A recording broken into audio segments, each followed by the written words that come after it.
Our next section up here on filter is the blur section. Now these have their own settings. These aren't brought up in the filter gallery.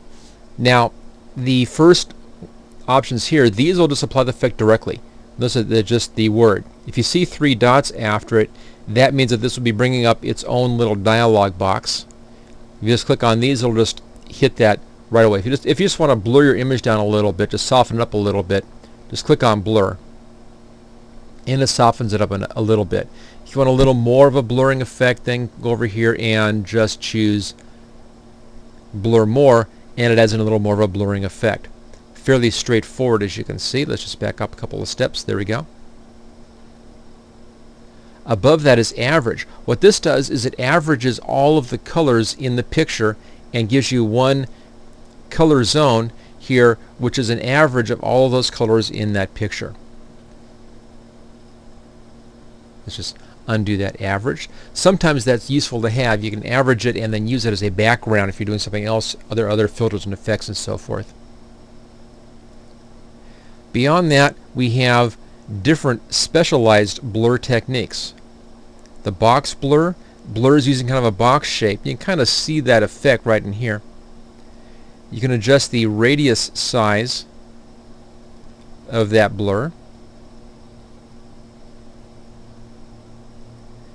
And you can zoom in and zoom out right here.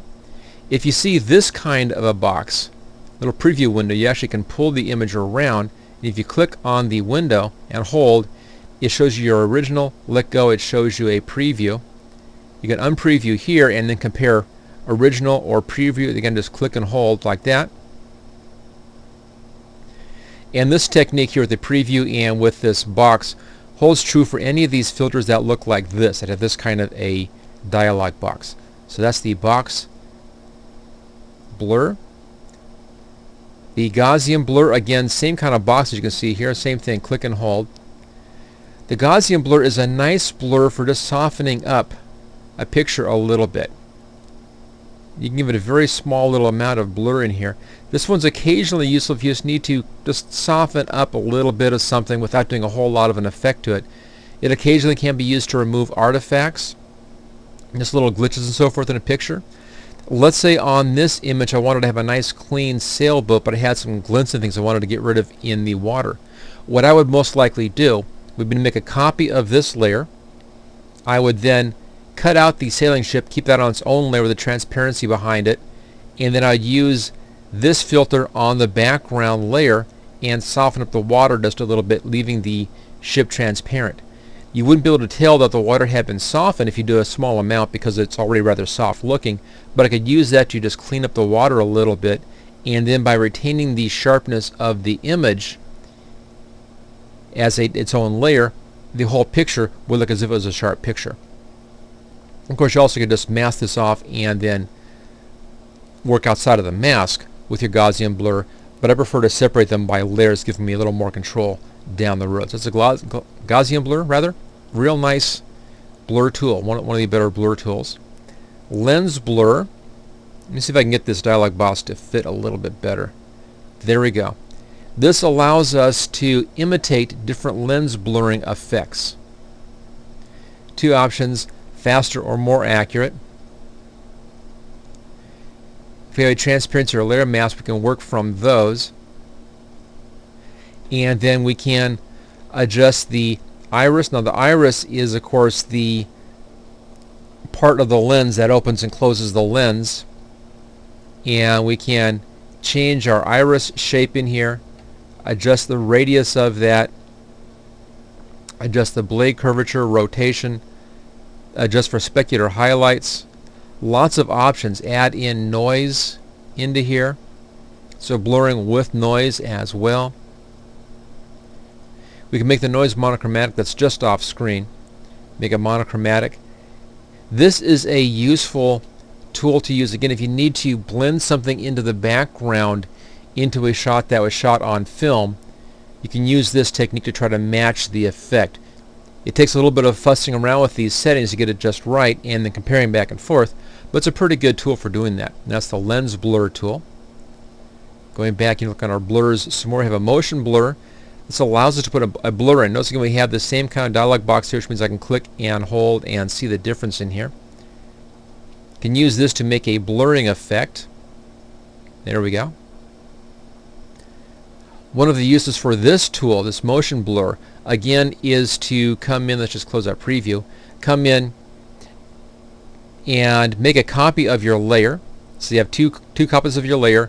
Remove the background using your selection tools, eraser tool, whatever, and remove the background and leave a nice clean foreground image.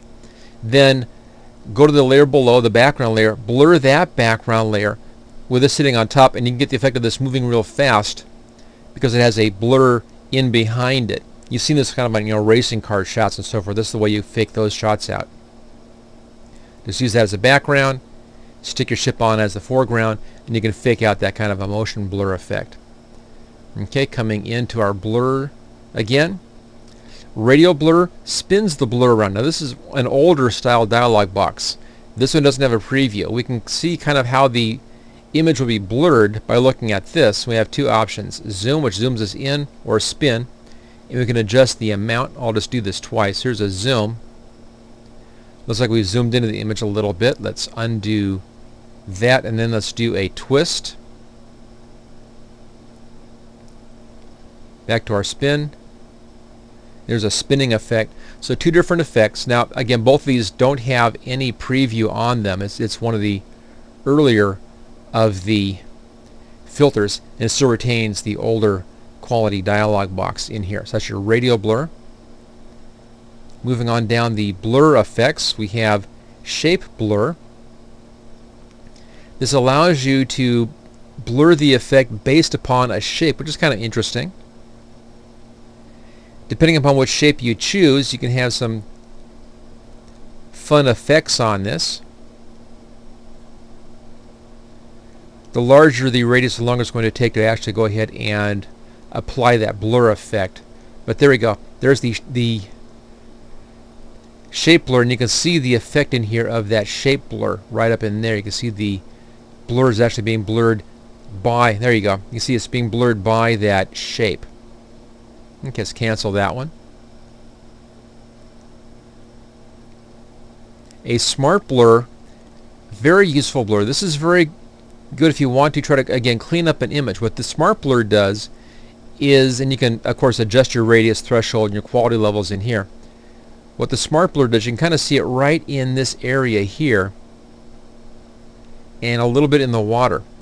It tries to soften up the image but retain sharp edges. So you find sharp edges, it'll try to retain the sharp edges and then soften up everything in between. Now it's really good at cleaning up an image because your eye will tend to look at the sharp edges and decide if the image is a sharp picture or not based upon the sharp edges. For instance, on the sail back here, your eye will look at this line and this line and this line. It'll say, okay, that's a sharp picture. It's not going to be looking inside here.